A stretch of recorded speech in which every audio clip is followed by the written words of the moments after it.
Hey guys, I'm Katie, and today I'm going to be talking to you a little bit about healthcare online. Healthcare is something that we all need to be conscious about, whether it's because we're sick or whether it's because we are healthy and want to stay that way. And it's even more important to be health conscious now because of all of the technology that we have.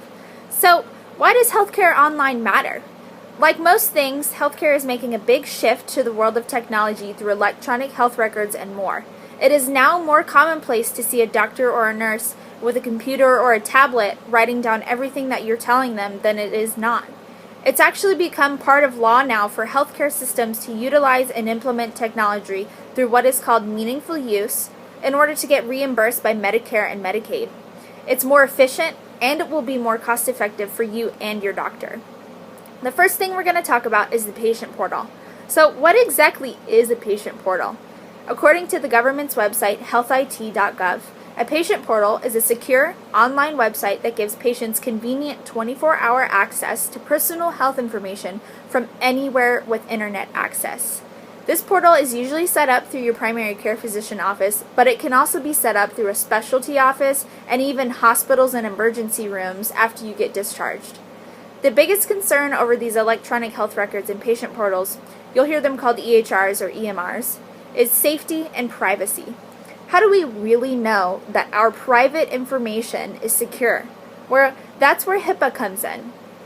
HIPAA is the Health Information Portability and Accountability Act, and this makes sure that healthcare workers, both professional and not, handle your health information properly and securely. It promises that they won't share it when they're not supposed to, that they won't go into your chart if they're not one of your providers, and that they won't access it if you don't ask them to. So, the U.S. Department of Health and Human Services has many materials and resources dedicated to education and information all about HIPAA, but what we need to know for this video is that all the entities in the healthcare system, professional or not, are bound by HIPAA, including the patient portal and EMR, to protect your private healthcare information. So, we know it's safe, but how exactly do we use it?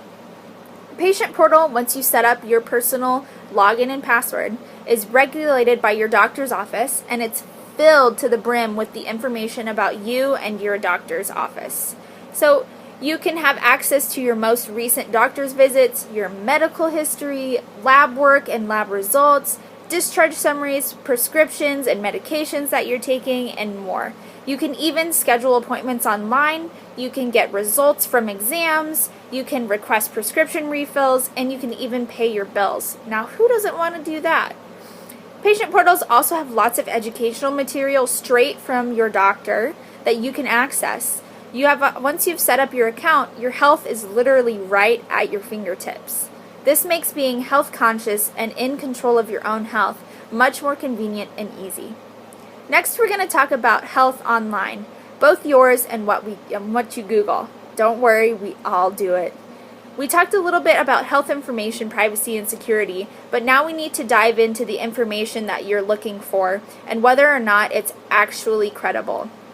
These days, it seems like everything is online. Most things are, but what about information when it comes to your health? 10 years ago, if you were sick, you went to a doctor's office and they saw you, gave you a diagnosis, and gave you a prescription. You left with a sound mind and a way to get better. These days, we know as much as 1 in 3 people go to the internet to search for their medical advice. So, what kind of information should you trust? Generally, websites that end in .gov, .edu, and .org are going to be the most trustworthy when it comes to medical advice. Some of the most trusted, scientific, research-based, and evidence-based material can be found through the National Institutes for Health website, or NIH.gov, the online versions of academic or research journals, and the Centers for Disease Control and Prevention site, the CDC.gov. This is especially important for those who are worried or interested about immunizations, emerging diseases like Zika and Ebola, or even resurging diseases like measles and polio. But how do we really know that this information is legit? The University of Columbia Library has a webpage dedicated to evaluating your resources and how to decide for yourself whether it's worthwhile information. If it's somebody calling themselves a nutritionist and telling you that you have a disease no one's ever heard of. This unfortunately happens more often than it should. Here are some points to consider when deciding information is legitimate. There's 4 of them. Point number 1, does it have an author? If it doesn't, beware. We want to know who that author is if it does. If it does, what is their background? Do they have credentials? Do they seem legitimate? We want to know who's telling us this info. Second, who published it? Generally, works published by the government, nonprofit organizations, and established, well-known publishers can be trusted. We all know that Pearson Hall has a monopoly on all the textbooks in Texas, but we also know that they have their information right, and then we know that they're legitimate. Third point, is the information accurate and objective? If it's accurate, can that same information be found somewhere else? If it can't, how do we really know that it's true? Is it objective? If it's unbiased, there's a good chance it's going to be true. If it's not, chances are it's not as credible as you think it is. Point number 4 is time. When exactly was this study or article or case study or whatever it is published? If it was more than 5 to 10 years ago, there's a really good chance that that information isn't accurate and it has changed since then. And how recently has that web page been updated? We don't want information from 1998. There are other points to make, but these are the basics to get you started on your own healthcare research about yourself. Lastly, I want to touch on some medical information on your phones. I'm a nurse, and one of the most amazing things that I've become aware of lately is that we are able to put pertinent medical information in an emergency medical form in case of an emergency. This info, of course, is detailed by you, so you can put as little or as much info as you want.